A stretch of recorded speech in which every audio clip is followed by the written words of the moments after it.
শ্ৰীমদ্ভাগৱত গীতা নৱম অধ্যায় ৰাজবিদ্যা ৰাজগুহ্য যোগ। ওম পৰমাত্মনে নমঃ। ভগৱান শ্ৰীকৃষ্ণই ক'লে, তোমাৰ দৰে দোষ-দৃষ্টিৰহিত ভক্তৰ কাৰণে এই পৰম গোপনীয় বিজ্ঞান সহিত জ্ঞানক আকৌ এবাৰ ভালদৰে ক'ম, যাক জনাৰ পিছত তুমি এই দুখৰ সংসাৰৰ পৰা মুক্তি পাবা। এই বিজ্ঞান সহিত জ্ঞান সমস্ত বিদ্যা আৰু সকলো গোপনীয় বিষয়ৰ ভিতৰতে শ্ৰেষ্ঠ, অতি পবিত্ৰ, অতি উত্তম, প্ৰত্যক্ষ ফলদাতা, ধৰ্মযুক্ত, সহজসাধ্য আৰু অবিনাশী। হে পৰন্তপ, ওপৰত উল্লেখ কৰা শ্ৰদ্ধাৰহিত পুৰুষে মোক নাপাই মৃত্যুময় সংসাৰ চক্ৰত ঘূৰি থাকে। নিৰাকাৰ পৰমাত্মাৰূপ মোৰ দ্বাৰা এই জগত পানীৰ দ্বাৰা বৰফৰ দৰে পৰিপূৰ্ণ হৈ আছে আৰু সকলো জড় চেতনাদি প্ৰাণী মোৰ অন্তৰ্গত সংকল্পৰ আধাৰত স্থিত হৈ আছে, অথচ বাস্তৱত মই সেইবিলাকৰ মাজত নাথাকোঁ। আকৌ সকলো ভূত অৰ্থাৎ জড় চেতনাদি প্ৰাণী মোত স্থিত নহয়। মোৰ ঐশ্বৰিক যোগ শক্তিৰ ফালে তুমি চোৱা। এই জড় চেতনাদি সকলো প্ৰাণীৰে ধাৰণ পোষণকাৰী তথা সৃজনকাৰী হৈও মোৰ আত্মা সেইবিলাকৰ ভিতৰত স্থিত নহয়। যেনেকৈ এই মহান বায়ু আকাশৰ পৰা উৎপন্ন হৈ আকাশতে স্থিত হৈ সৰ্বদা বিচৰণ কৰি থাকে, তেনেকৈ মোৰ সংকল্পৰ পৰা উৎপন্ন জড় চেতনাদি সমস্ত প্ৰাণী মোতে স্থিত হৈ আছে, এই বুলি জানিবা। হে কুন্তেয়, কল্পান্তত সকলো জড় চেতনাদি প্ৰাণী মোৰ প্ৰকৃতিতে লীন হৈ যায় আৰু কল্পাৰম্ভত পুনৰাই মই সেইবিলাকক ৰচনা কৰোঁ। নিজৰ প্ৰকৃতিক স্বীকাৰ কৰি স্বভাৱৰ বলত বশীভূত হোৱা এই সম্পূৰ্ণ জড় চেতনাদি প্ৰাণী সমুদায়ক সেইবিলাকৰ কৰ্মানুসাৰে মই বাৰে বাৰে সৃজন কৰোঁ। হে ধনঞ্জয়, সেই সকলোবিলাক কৰ্মত অনাসক্ত আৰু উদাসীন সদৃশ স্থিত মোক সেই কৰ্মই আবদ্ধ কৰি ৰাখিব নোৱাৰে। হে অৰ্জুন, মোৰ অধ্যক্ষতাত অৰ্থাৎ নিৰীক্ষণৰ অধীনত প্ৰকৃতিয়ে এই চৰাচৰসহ সমগ্ৰ জগত সৃষ্টি কৰে আৰু এইকাৰণেই এই জগত চক্ৰ ঘূৰি আছে।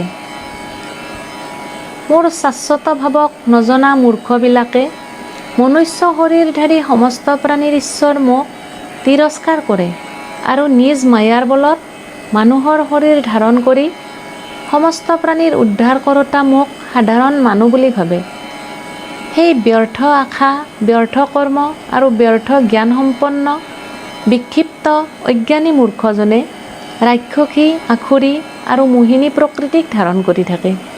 কিন্তু হে পাৰ্থ, দৈৱী প্ৰকৃতিৰ সহায় লৈ মহাত্মা পুৰুষবিলাকে মোক সকলো জড় চেতনাদি প্ৰাণীৰ সনাতন কাৰণ আৰু অবিনাশী অক্ষৰ স্বৰূপ বুলি জ্ঞান কৰি মনেৰে যুক্ত হৈ নিৰন্তৰ ভজনা কৰে। সেই দৃঢ় নিশ্চয় ভক্তজনে নিৰন্তৰ মোৰ নাম আৰু গুণৰ কীৰ্তন কৰি থাকে, মোক পাবৰ কাৰণে যত্ন কৰে তথা সদায় মোৰ ধ্যানত যুক্ত হৈ মোক বাৰে বাৰে প্ৰণাম কৰি অনন্য ভক্তিৰে মোৰ উপাসনা কৰে। আনবিলাকেও জ্ঞানযজ্ঞৰ দ্বাৰা নিৰ্গুণ নিৰাকাৰ ব্ৰহ্মৰূপে অভিন্নভাৱে মোৰ অৰ্চনা কৰে। আকৌ কোনো কোনোৱে বিভিন্ন প্ৰকাৰে অৱস্থিত বিশ্বৰূপত পৰমেশ্বৰৰূপী মোক ভিন্নভাৱে আৰাধনা কৰে। মই ক্ৰতু, মই যজ্ঞ, মই সধা, মই ঔষধি, মই মন্ত্ৰ, ঘৃতও মই, অগ্নিও মই আৰু হৱনৰূপ ক্ৰিয়াও ময়েই। মই এই সমস্ত জগতৰ ধাতা অৰ্থাৎ ধাৰণকাৰী, কৰ্মফলদাতা, পিতা, মাতা, পিতামহ, জ্ঞেয়, পবিত্ৰ ওংকাৰ তথা ঋক, সাম আৰু যজুৰ্বেদো ময়েই। প্ৰাপ্তিযোগ্য, পৰমধাম, ভৰ্তা, সকলোৰে প্ৰভু, শুভাশুভ দ্ৰষ্টা, সকলোৰে আশ্ৰয়স্থল, শৰণৰ গ্ৰহণৰ যোগ্য, প্ৰত্যুপকাৰৰ আশা নাৰাখি হিত কৰোঁতা, উৎপত্তি আৰু বিনাশৰ হেতু, স্থিতিৰ আধাৰ, নিধান আৰু অবিনাশী হেতুও ময়েই। ময়েই সূৰ্যৰূপে উত্তাপ প্ৰদান কৰোঁ, আৰু পানী আকৰ্ষণ কৰি বৰষুণ দিওঁ। হে অৰ্জুন, ময়েই অমৰত্ব আৰু মৃত্যু তথা সৎ অসৎ ময়েই। তিনিখন বেদত থকা বিধি সম্পৰ্কে সকাম কৰ্ম কৰোঁতা সম্যক পানকাৰী পাপমুক্ত ব্যক্তিসকলে যজ্ঞৰ দ্বাৰা মোক পূজা কৰি স্বৰ্গপ্ৰাপ্তি কামনা কৰে। সেইজনে পুণ্যৰ ফলৰূপ স্বৰ্গলোক লাভ কৰি স্বৰ্গত দেৱতাসকলে ভোগ কৰা দিব্য অলৌকিক ভোগ সম্পদ উপভোগ কৰে। সেইবিলাকে বিশাল স্বৰ্গলোক ভোগ কৰি থাকোঁতে যেতিয়া পুণ্য ক্ষীণ হৈ পৰে তেতিয়া মৃত্যুলোক প্ৰাপ্ত হয়। স্বৰ্গৰ সাধনৰূপ তিনি বেদত উল্লেখ থকা সকাম কৰ্মৰ আশ্ৰয় লোৱা আৰু ভোগৰ কামনা কৰা পুৰুষে বাৰে বাৰে এনেকৈ অহা যোৱা কৰে। যি অনন্য প্ৰেমী ভক্তই মোক পৰমেশ্বৰক নিৰন্তৰ চিন্তা কৰি নিষ্কাম ভাৱেৰে পূজন কৰে, সেই নিত্য নিৰন্তৰ মোৰ চিন্তা কৰি থকা ভক্তৰ যোগ আৰু ক্ষমক মই নিজে বহন কৰোঁ। হে অৰ্জুন, যদিও শ্ৰদ্ধাপূৰ্বক যিসকল ভক্তই আন আন দেৱতাক পূজা কৰে সেইবিলাকেও মোকেই পূজা কৰে, কিন্তু তেওঁলোকৰ সেই পূজা বিধিপূৰ্বক নহয়, অৰ্থাৎ অজ্ঞানতাপ্ৰসূত। কাৰণ ময়েই সমস্ত যজ্ঞৰ ভোক্তা আৰু প্ৰভু, কিন্তু সেইবিলাকে পৰমেশ্বৰৰূপী মোক তত্ত্বেৰে নাজানে। সেইকাৰণেই সিহঁতৰ পতন হয়, অৰ্থাৎ পুনৰ জন্ম হয়। দেৱতাক পূজন কৰাসকলে দেৱতাক পায়, পিতৃপুৰুষক পূজন কৰাসকলে পিতৃপুৰুষক পায়, ভূতক পূজা কৰাসকলে ভূত জগতক পায় আৰু মোক পূজন কৰাসকলে মোকেই পায়। সেয়ে মোৰ ভক্তৰ কেতিয়াও পুনৰ্জন্ম নহয়। যি ভক্তই শ্ৰদ্ধাৰে মোক পত্ৰ পুষ্প ফল পানী আদি অৰ্পণ কৰি পূজন কৰে, সেই শুদ্ধ জ্ঞান সম্পন্ন নিষ্কাম প্ৰেমী ভক্তই ভক্তিপূৰ্বক অৰ্পণ কৰা সেই পত্ৰ পুষ্পাদি মই সগুণ ৰূপত আৱিৰ্ভাৱ হৈ আনন্দ চিত্তে ভক্ষণ কৰোঁ। হে কুন্তীপুত্ৰ, তুমি যি কামেই কৰা, যি খোৱা, যি হৱন কৰা, যি দানকে দিয়া আৰু যি তপস্যা কৰা, সেই সকলোবোৰ মোক অৰ্পণ কৰা। এনেকৈ যি সমস্ত কৰ্ম মোত অৰ্পণ কৰা হয়, এনে সন্ন্যাস যোগত যুক্তচিত্ত তুমি শুভ অশুভ ফলৰূপ কৰ্মবন্ধনৰ পৰা মুক্ত হৈ মোকেই আকৌ প্ৰাপ্ত কৰিবা। মই সকলো প্ৰাণীতে সমভাৱে ব্যাপক হৈ থাকোঁ। মোৰ কোনো প্ৰিয় নাইবা কোনো অপ্ৰিয়ও নাই, কিন্তু যি ভক্তই মোক ভক্তি সহকাৰে ভজনা কৰে সেই ভক্ত মোতে থাকে আৰু ময়ো সেই ভক্তৰ অন্তঃকৰণত প্ৰকট হওঁ। যদি কোনো অতিশয় দুৰাচাৰীয়েও অনন্যভাৱেৰে মোৰ ভক্ত হৈ মোক ভজনা কৰে, তেনেহ'লে সেইজনো সাধু বুলিয়েই মান্যতা পাবৰ যোগ্য। কাৰণ সেইজন যথাৰ্থতে নিশ্চিত জ্ঞানসম্পন্ন, অৰ্থাৎ সেইজনে যথাৰ্থতে নিশ্চয় কৰি লৈছে যে পৰমেশ্বৰক ভজনা কৰাৰ বাহিৰে অন্য একো গতি নাই। সেইজনে শীঘ্ৰেই ধৰ্মাত্মা হৈ পৰে আৰু পৰম সনাতন শান্তি লাভ কৰে। হে অৰ্জুন, তুমি নিশ্চিতভাৱে জানিবা যে মোৰ ভক্ত কেতিয়াও নাশপ্ৰাপ্ত নহয়। হে অৰ্জুন, স্ত্ৰী বৈশ্য শূদ্ৰ তথা পাপজনী চাণ্ডাল আদি যিয়েই নহওক, তেওঁ যদি মোৰ শৰণাপন্ন ভক্ত হয় তেনেহ'লে পৰম গতি পাবই। পুণ্যশীল ব্ৰাহ্মণ তথা ৰাজৰ্ষি ভক্তজনে মোৰ শৰণ লৈ পৰম গতি যে প্ৰাপ্ত হ'ব, সেয়া আৰু কি কথা। সেইকাৰণে তুমি অনিত্য এই সুখীন মনুষ্য শৰীৰ পাই নিৰন্তৰ মোকেই ভজনা কৰা। মোত মন স্থাপন কৰা, অৰ্থাৎ ময়েই একমাত্ৰ বুলি চিন্তা কৰি থকা মোৰ ভক্ত হোৱা, মোক পূজন কৰা আৰু মোকেই প্ৰণাম কৰি থাকা। এনেকৈ আত্মাক মোত স্থাপন কৰি মতপৰায়ণ হৈ তুমি একান্তভাৱে মোকেই পাবা। তৎসদিতি শ্ৰীমদ্ভগৱদ্গীতাসু উপনিষৎসু ব্ৰহ্মবিদ্যায়াং যোগশাস্ত্ৰে শ্ৰীকৃষ্ণাৰ্জুন সংবাদে ৰাজবিদ্যা ৰাজগুহ্যযোগ নাম নৱমোধ্যায়ঃ। শ্ৰীমদ্ভগৱদ্গীতা দশম অধ্যায় বিভূতি যোগ।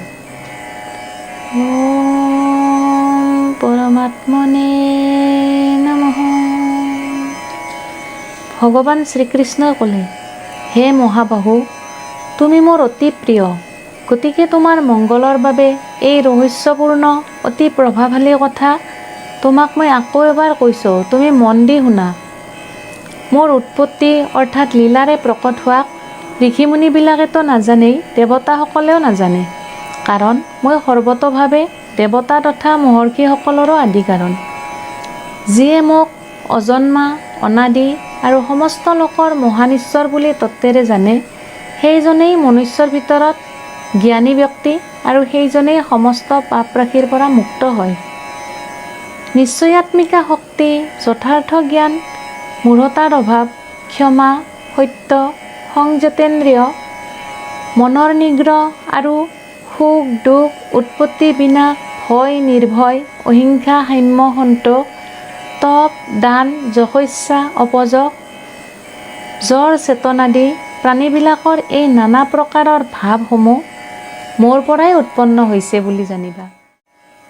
7 গৰাকী মহৰ্ষি, এওঁলোকৰ ভিতৰত সনক আদি 4জন পূৰ্বৱৰ্তী আৰু স্বয়ম্ভুৱ আদি 14 মনু, এই সকলোৱে মোৰ সংকল্পৰ পৰাই উৎপন্ন হৈছিল আৰু এওঁবিলাকৰ পৰাই এই সংসাৰৰ প্ৰজাসমূহৰ সৃজন হৈছে। যিজন পুৰুষে মোৰ পৰম ঐশ্বৰ্যৰূপ বিভূতিক আৰু যোগ শক্তিক যথাৰ্থভাৱে তত্ত্বেৰে জানে, তেওঁ যে অচল ভক্তি যোগেৰে যুক্ত হৈ পৰে, এই বিষয়ে কোনো সন্দেহ নাই। মই বাসুদেৱেই সমস্ত জগতৰ উৎপত্তিৰ কাৰণ আৰু মোৰ পৰাই সমস্ত জগত প্ৰৱৰ্তিত হয়। শ্ৰদ্ধা আৰু ভক্তিযুক্ত বুদ্ধিমান ব্যক্তিয়ে এনেকৈ পৰমেশ্বৰ ৰূপ মোক নিৰন্তৰ জানি ভজনা কৰে। এনেকৈ নিৰন্তৰ মোত মন অৰ্পণ কৰি মোতেই প্ৰাণ স্থাপন কৰি থকা ভক্তসকলে পৰস্পৰে মোৰ কথা চৰ্চা কৰি নিজৰ ভিতৰতে মোৰ কথা জনায় আৰু মোৰ গুণ প্ৰভাৱ সম্বলিত কীৰ্তনৰ মাধ্যমেৰে নিৰন্তৰ সন্তুষ্টি লাভ কৰে আৰু মোৰ ভিতৰতে নিৰন্তৰ ৰমণ কৰে। এনেকৈ নিৰন্তৰ মোৰ ধ্যানত স্থিত হৈ প্ৰেমপূৰ্বক ভজনা কৰা ভক্তসকলক মই সেই তত্ত্বজ্ঞানৰূপ যোগ প্ৰদান কৰোঁ, যাৰ দ্বাৰা সেইসকলে মোক প্ৰাপ্ত কৰে। হে অৰ্জুন, কেৱল সেইসকলক দয়া কৰাৰ কাৰণেই অনুকম্পাবশতঃ সেইসকলৰ চিত্তস্থিত মই স্বয়ং তেওঁলোকৰ অজ্ঞানজনিত সমস্ত অন্ধকাৰ প্ৰকাশময় তত্ত্বজ্ঞানৰূপী বন্তিৰে নাশ কৰি পেলাওঁ। অৰ্জুনে ক'লে, তুমি পৰম ব্ৰহ্ম, পৰম ধাম আৰু পৰম পবিত্ৰ, কাৰণ ঋষিমুনিসকলে তোমাক সনাতন, দিব্যপুৰুষ, দেৱতাৰো আদিদেৱ, জন্মৰহিত আৰু সৰ্বব্যাপী বুলি কৈছে। তেনেকৈয়ে দেৱৰ্ষি নাৰদ, অখিত, ঋষি দেৱল, মহৰ্ষি ব্যাস আৰু স্বয়ং তুমিও মোক এইদৰে কৈছা। হে কেশৱ, তুমি মোক যিহকে কোৱা, এই সকলোবিলাককে মই সত্য বুলি জানো। হে ভগৱান, তোমাৰ লীলাময় স্বৰূপক দেৱতা বা দানৱ কোনেও জানিবলৈ সমৰ্থ নহয়। হে জ্বৰ চেতনাদি সমস্ত প্ৰাণীৰ উৎপত্তিৰ কাৰক, হে সমস্ত প্ৰাণীৰ ঈশ্বৰ, হে দেৱাদিদেৱ, হে জগৎস্বামী, হে পুৰুষোত্তম, তুমি স্বয়ং নিজৰ দ্বাৰা নিজকে জানা।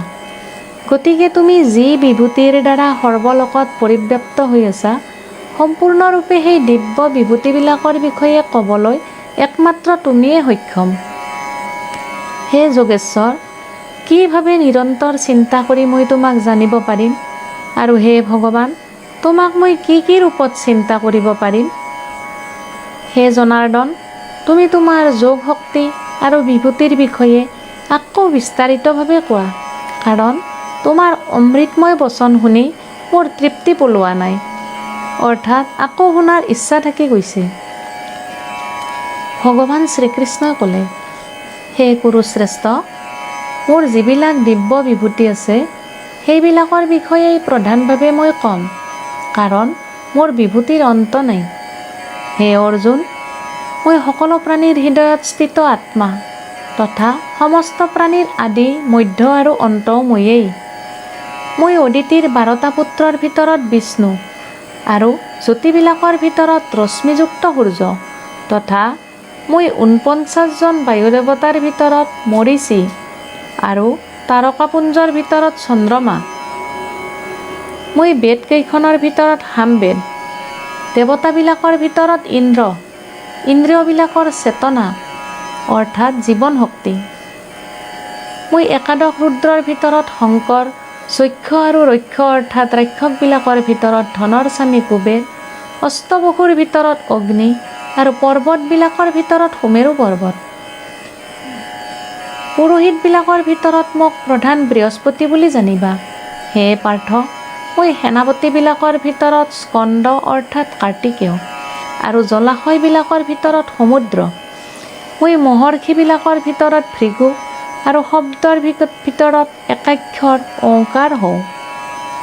সকলো প্ৰকাৰ যজ্ঞত মই জপ যজ্ঞ আৰু স্থাৱৰবিলাকৰ ভিতৰত মই হিমালয়। মই সকলো বৃক্ষৰ ভিতৰত আহত, দেৱৰ্ষিবিলাকৰ ভিতৰত নাৰদ মুনি, গন্ধৰ্ববিলাকৰ ভিতৰত চিত্ৰৰথ আৰু সিদ্ধসকলৰ ভিতৰত কপিল মুনি। ঘোঁৰাবিলাকৰ ভিতৰত অমৃত মন্থনৰ সময়ত ক্ষীৰসাগৰৰ পৰা উদ্ভূত উচ্চশ্ৰৱা নামৰ ঘোঁৰা। শ্ৰেষ্ঠ হাতীবিলাকৰ ভিতৰত ঐৰাৱত আৰু মানুহৰ ভিতৰত ৰজা বুলি মোক জানিবা। মই অস্ত্ৰ শস্ত্ৰৰ ভিতৰত বজ্ৰ, গৰুবিলাকৰ ভিতৰত কামধেনু, শাস্ত্ৰোক্ত নিয়মানুসাৰে সন্তানোৎপত্তিৰ হেতু কন্দৰ্প আৰু সৰ্পৰ ভিতৰত সৰ্পৰাজ বাসুকী হওঁ। নাগবিলাকৰ ভিতৰত অনন্ত, জলচৰবিলাকৰ অধিপতি বৰুণ দেৱতা, পিতৃপুৰুষসকলৰ ভিতৰত অৰ্জমা তথা শাসকসকলৰ ভিতৰত যমৰাজ ময়েই। মই দৈত্যবিলাকৰ ভিতৰত প্ৰহ্লাদ, গণনাকাৰীবিলাকৰ ভিতৰত সময় তথা পশুবিলাকৰ ভিতৰত মৃগৰাজ সিংহ আৰু পক্ষীবিলাকৰ ভিতৰত গৰুড়। মই পবিত্ৰকাৰীবিলাকৰ ভিতৰত বায়ু আৰু শস্ত্ৰধাৰীবিলাকৰ ভিতৰত শ্ৰীৰাম তথা মৎস্যকুলৰ ভিতৰত ঘৰিয়াল আৰু নদীবিলাকৰ ভিতৰত ভাগীৰথী গংগা। হে অৰ্জুন, সমস্ত সৃষ্টিৰ আদি মধ্য আৰু অন্ত ময়েই। ময়েই বিদ্যাসমূহৰ ভিতৰত অধ্যাত্ম বিদ্যা আৰু পৰস্পৰ তৰ্ক কৰি থকা বিলাকৰ ভিতৰত তত্ত্ব নিৰ্ণায়ক যি মত সেয়া ময়েই। মই আখৰবিলাকৰ ভিতৰত অকাৰ, সমাসৰ ভিতৰত দ্বন্দ্ব সমাস। মই অক্ষয় কাল অৰ্থাৎ কালৰো মহাকাল তথা চাৰিওফালে মুখ থকা বিৰাট স্বৰূপ সকলোৰে ধাৰণ পোষণকাৰীও ময়েই। মই সকলোকে নাশ কৰিব পৰা মৃত্যু আৰু ভৱিষ্যতে উৎপন্ন হ'বলগীয়া উৎপত্তিৰ হেতু তথা স্ত্ৰীসকলৰ ভিতৰত কীৰ্তি, শ্ৰী, বাক, স্মৃতি, মেধা, ধৃতি আৰু ক্ষমা। গীতৰ দৰে গোৱাৰ যোগ্য শ্ৰুতিবিলাকৰ ভিতৰত মই বৃহৎ সাম আৰু ছন্দৰ ভিতৰত গায়ত্ৰী তথা 12 মাহৰ ভিতৰত মাৰ্গশীৰ্ষ আৰু ঋতুবিলাকৰ ভিতৰত বসন্ত ময়েই। মই চলনাকাৰীবিলাকৰ ভিতৰত যোৱা, প্ৰভাৱশালী পুৰুষৰ প্ৰভাৱ। মই বিজয়বিলাকৰ বিজয়, অধ্যৱসায়শীলবিলাকৰ অধ্যৱসায় আৰু সাত্ত্বিক পুৰুষৰ সত্ত্বগুণ। মই বৃঞ্চিবংশীয়সকলৰ ভিতৰত বাসুদেৱ অৰ্থাৎ স্বয়ং তোমাৰ সখী আৰু পাণ্ডৱসকলৰ ভিতৰত ধনঞ্জয় অৰ্থাৎ তুমি। মুনিবিলাকৰ ব্যাসদেৱ তথা কবিবিলাকৰ ভিতৰত শুক্ৰাচাৰ্য ময়েই। মই দমনকালীবিলাকৰ দণ্ড অৰ্থাৎ দমন শক্তি, বিজয়াকাংক্ষীসকলৰ ন্যায়, গুপ্ত ৰখাৰ যোগ্য ভাৱবিলাকৰ ৰক্ষক মৌনতা আৰু জ্ঞানীসকলৰ তত্ত্বজ্ঞান ময়েই। হে পৰন্তপ অৰ্জুন, সকলো প্ৰাণীৰ উৎপত্তিৰ যি কাৰণ সেয়াও ময়েই। কাৰণ এনে চৰাচৰ কোনো প্ৰাণী নাই যি মোৰ অবিহনে সত্তাৱান হ'ব পাৰে। হে পৰন্তপ অৰ্জুন, মোৰ দিব্য বিভূতিবিলাকৰ কোনো শেষ নাই। মই মোৰ বিভূতিসমূহৰ বিস্তাৰিত বৰ্ণনাৰ একাংশহে অৰ্থাৎ সংক্ষেপেহে তোমাক ক'লোঁ। বিভূতিযুক্ত, শ্ৰীসম্পন্ন আৰু অতি শক্তিশালী যিবিলাক বস্তু আছে সেই সকলোবিলাকেই মোৰ শক্তিৰ অংশ বুলি জানিবা। অথবা হে অৰ্জুন, ইমান বিস্তাৰিতভাৱে জানিবলৈ তোমাৰ প্ৰয়োজনেই বা কি? মই এই সমস্ত জগতখনক নিজৰ যোগশক্তিৰ একাংশৰ দ্বাৰা ধাৰণ কৰি স্থিত আছোঁ।